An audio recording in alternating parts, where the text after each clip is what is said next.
Good afternoon, welcome to Search for Truth Reality. My name is Walter Noah Said, and today I have a special guest with me who's driven all the way out here to do a little travel and visit some friends, and was gracious enough to give us some of her time. This is DeEte Carver. Hi everyone. And you have your own channel out there. It's called Just DeEte now. DeEte. It was Reincarnated Mormon, but that's just my website now, and now I just go by DeEte.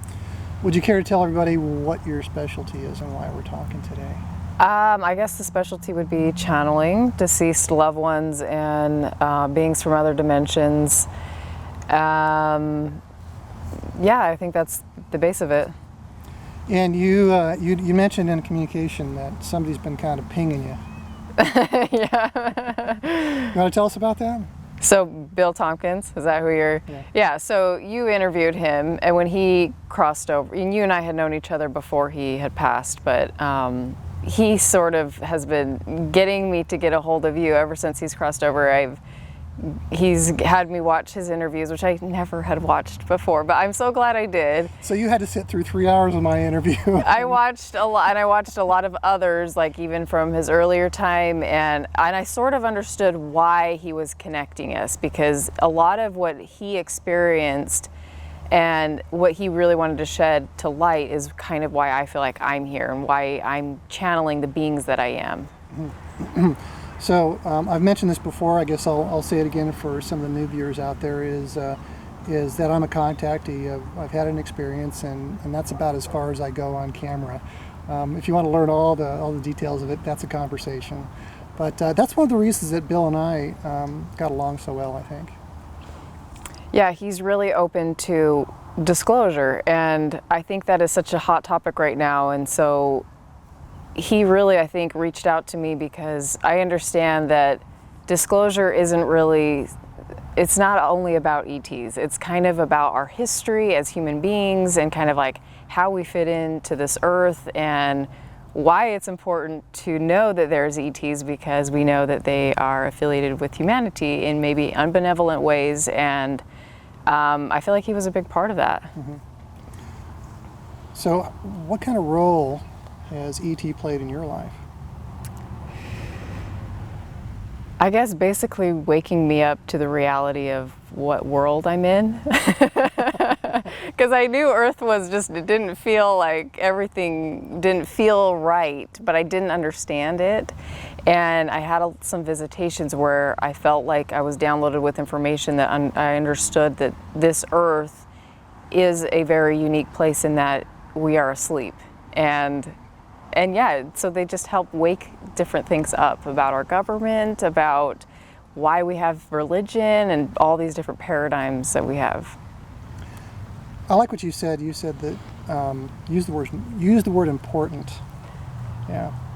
Why do you feel they're important, or it's important to know about them? I mean, you've just given a whole list there, but Important to know about the ETs? Yeah. Well, basically because history has been rewritten and rewritten all of them out, and they are who we are, and so to rewrite them out of our history, we don't really understand who we are as humans. Mm-hmm. And why we worship the way we worship, or why we do the things we do. A lot of the stuff we do is because of what they brought to Earth. And a lot of the things that are unbenefiting us now as humans and not allowing us to expand are because of other ET races that have chosen to dominate that consciousness and hold us into what people call like a prison planet or prison consciousness. And so that's why it's important. So let's say, we're in a prison, so let's say we break out. What's on the other side?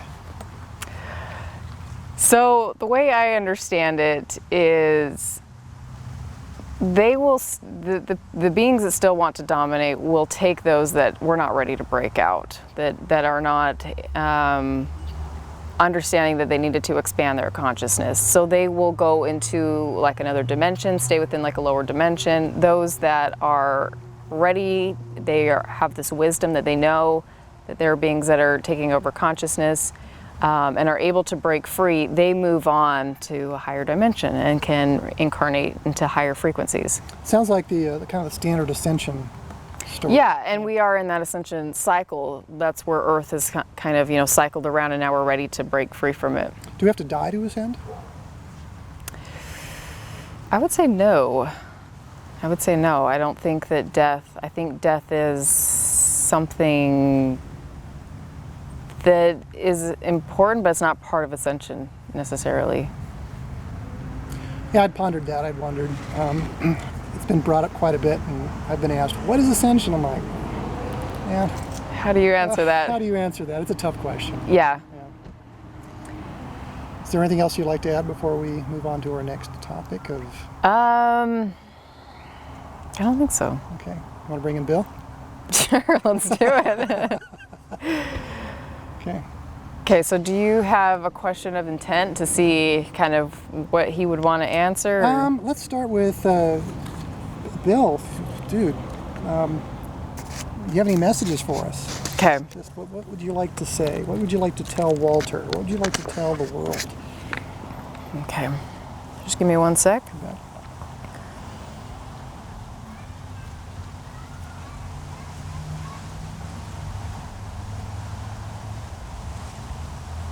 He says, "Hi there, old pal. Messages." He was just kind of sitting smiling. He says, "Oh, I have lots of things to say. I have lots of things to..." He says, "My work has never stopped. Even coming over here, I still want to spread the truth of enlightenment." Let me close my eyes for a sec. He's showing me a lot of visuals of Nordics. Let's see if I can get back to what he was talking about.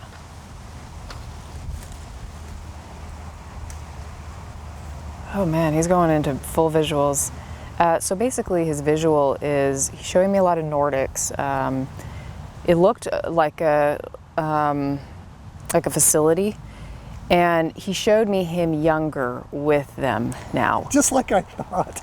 Yeah, so I'm trying to get him to say, like, you know, verbalize, what is it that you would want us to know now?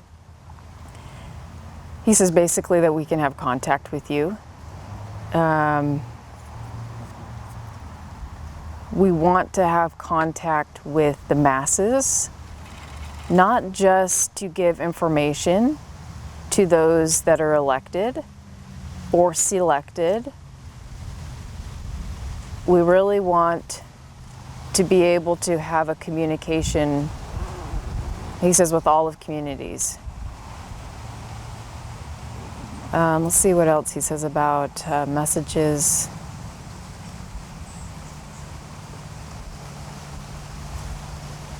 He says something about the ET races being far more benign and benevolent than we make them to be. He says, I think that a lot of direction now is, there's a negativity toward it. He says, even what I perceive to be negative in the physical, it's not that way. He says, I'm seeing it now where they interact and they understand, he says, like how everything works. And he says it isn't like I thought where it was them and then them fighting. He said that was a misconception on my end, being in the physical. He says, now that's not saying that I have joined forces with them and he says, like, collaborate on a day-to-day basis in human terms. He says I still work very heavily with these, like the Nordic beings that he's showing me. But he says, but I understand that, he says we have like a connection, like there's an interaction, and I think he means, let me just ask him.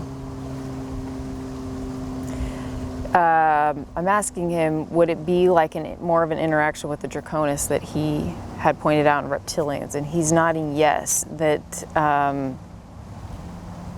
he says even though they've had a negative impact on human consciousness, they've served their purpose, and I understand why they're there in a more broader scale. Let's see if he can give me any other specifics. Mm-hmm. He says, well, they actually help the government in a large way that I didn't see. I saw it prohibiting in some ways on my end as Bill in the physical, but basically the assistance is that they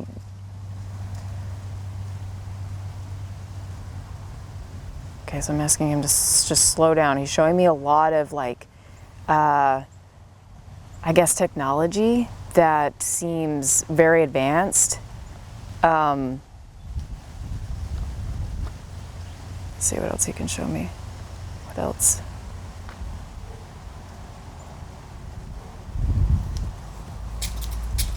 He says it's basically like they are helping expand in a direction that needs to be in order for,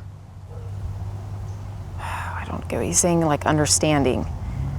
Let me see if I can get deeper into what he specifically says of the benefit. He says they help us see who we are. He says, and I felt more like in the physical that it was an attack in a sense, but I see now that it was needed to see who we are as a collective. I'm just asking him to expand on that. He says, well, we've been brought here by higher realms of other beings, of other places. He says, and we weren't expanding with the way the paradigms were set up.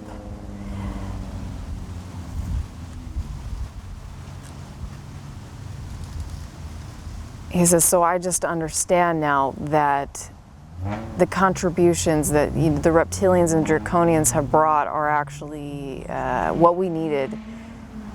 I don't have a threat to them, or I don't have a resistance. He says, I just understand them more, and I've grown to accept the fact that they're there. He says, and that's what I really needed to understand and know. He says, I don't like that they're there. I don't like that things are the way they are, but I understand why. And I understand it in a way that I don't know if I could have explained that while I was Bill. He says, but I came and did what I had to do, what I felt, and I don't have any regrets toward that. Everything panned out to be exactly the way that I had hoped for.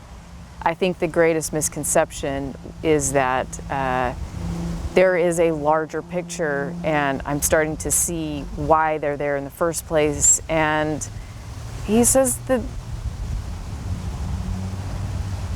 there have been combatings. I think he was meaning like there's been a lot of combats on the other side, in the other realms, between other races, and they've come to sort of these agreements that we're allowing this to happen. There's no wars, but let's see if he can give me. He says, but we know when it's time to shift. I'm asking him about the cycle of Earth. He says that and rulingship, that, and they know that something about dominance. Hold on, sorry.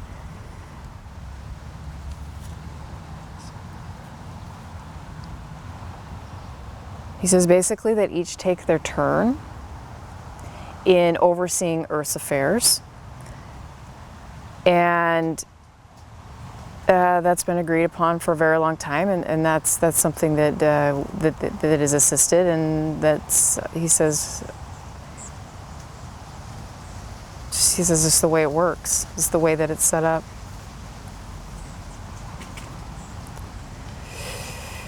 Big topics. A lot of deeper stuff that I wasn't sure if he'd get into, because that's kind of controversial. The idea that somebody's ruling our planet and then they're passing it along to another, and it seems like that's the way that it's been set up, and he's saying that he understands that there's no resistance to it, that's just kind of the way it is, and those that are ready to break out, and those that don't just continue on with the ruling of a different ruler, and they all let it happen. He's saying there's no combating. He says there's only combating if like their contracts are broken between the two, or their agreements have been broken. He says, but they have gotten to a point where they don't, he says, I don't see that happening. He says, it's just interesting to come on this side and see that there's no dark or light forces. It's, they have their job,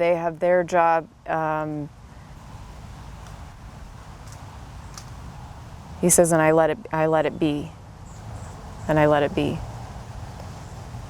He says, but I'm glad of what I did as Bill, because I needed to bring awareness that these beings are real. He says, and I always felt protected. I always felt like, you know, there wasn't any fear. This is what I needed to do, and I always felt like that'd be okay. He's showing me the woman. One of the Nordics? I feel like it would have been a specific female that helped him. Maybe there's a specific one that he visually pulled forward when he was talking about protecting. Do you recognize her? Well, I don't know her. Like, I wouldn't know her name, but I feel like they worked together. The only reason I ask is because of a little message we had created for Bill a while back.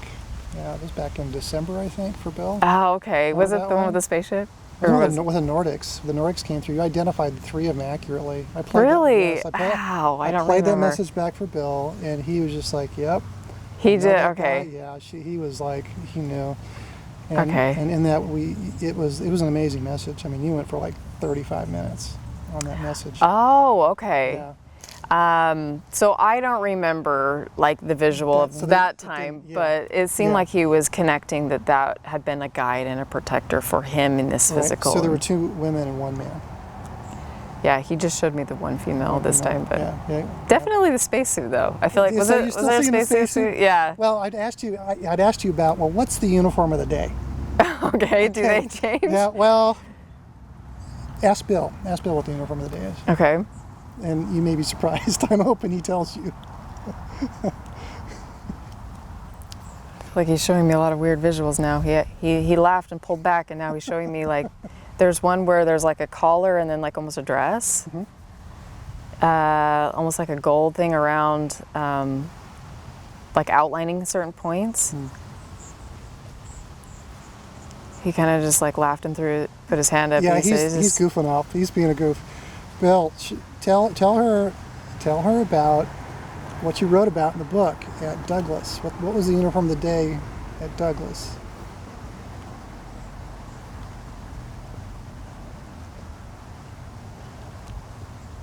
I feel like they're more military. This is for the women. They just look like darker outfits. Okay. Don't want to put you on the spot. Oh, sorry. Yeah. I think I got bit by you. So it's interesting what appeared in the book and what he wrote about. Yeah, he's not showing me much about it. It's funny what he's showing you, though. I think that he's just playing with you. Yeah, he showed me more of like a military, but like a darker outfit. Bill wrote frequently about miniskirts. Oh, really? Yeah. They showed him in miniskirts? Oh. Let's see if he says anything about that. He says, well, that's what I would have wanted to see. Oh, that's what I knew it. I should have known that. I should have known. So it's just imagination. He's just going off. I think it does. They can connect a little bit to our imagination, our visuals. Oh. He said that they did sometimes appear with suits on, though. But we liked it the other way. He says we were young men. He says it wasn't to sexualize it. It was just sort of a fun playfulness, and he said they knew this. Yeah, he didn't show me miniskirts though. Okay, so what I like is that he's saying it's a fun playfulness and it wasn't sexual, because that's exactly what he would tell me in the car. When we were Really? talking It wasn't about, sexual? I didn't get that No. they were showing him that to be sexual. I No. feel like they knew that he was a young man, and they were. They would play hard. You know, if you read through the book, there is a real strong sexual overtones of descriptions how they kind of come onto him, but it's all in good fun. Okay. The way they did. You know, 'cause Interesting. they're